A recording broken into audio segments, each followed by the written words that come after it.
नमस्कार, मी जान्हवी आणि आज आपण जर मलेरिया झाला असेल तर आपण त्यावर काय नैसर्गिक उपाय केले पाहिजेत याबद्दल माहिती घेणार आहोत। एनोफिलस नावाच्या मादी डासाच्या चावल्यामुळे मलेरिया होतो।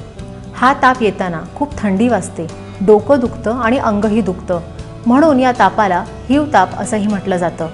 या तापात भरपूर अशक्तपणा येतो, उलटी आणि जुलाब देखील होतात। या तापावर कडुलिंब खूपच उपयुक्त ठरतं।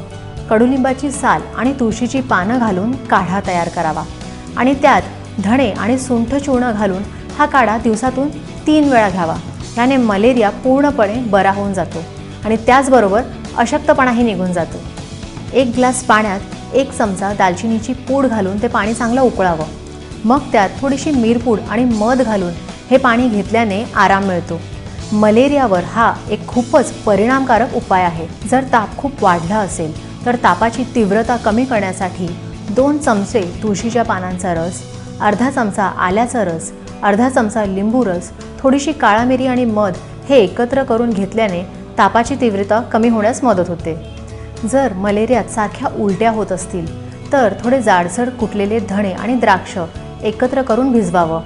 मग ते गाळून थोड्या वेळाने घेतल्याने उलट्या थांबतात। त्याचबरोबर भरपूर पाणी पिणं सुद्धा खूप गरजेचं ठरतं। जर मलेरिया झाला असेल तर सुरुवातीला फक्त पाणी आणि फळांचा रस द्यावं आणि त्यानंतर ताप कमी झाल्यावर फळं खायला द्यावीत आणि त्यानंतर हळूहळू दूध आणि भाज्यांचा समावेश करावा। चुकीच्या आहारामुळे आपल्या शरीराची रोगप्रतिकारक शक्ती कमी होते आणि त्यामुळे असे रोग आपल्याला पटकन होतात। त्यामुळे आपली रोगप्रतिकारक शक्ती वाढवणं खूपच गरजेचं ठरतं। आपण आपल्या आहारामध्ये ताक, आवळा, लिंबू, संत्री, शेवगा, बाजरी या गोष्टींचा समावेश केला पाहिजे। त्याचबरोबर मलेरिया होऊ नये म्हणून डास चावणार नाही याची काळजी सुद्धा आपण घेतली पाहिजे।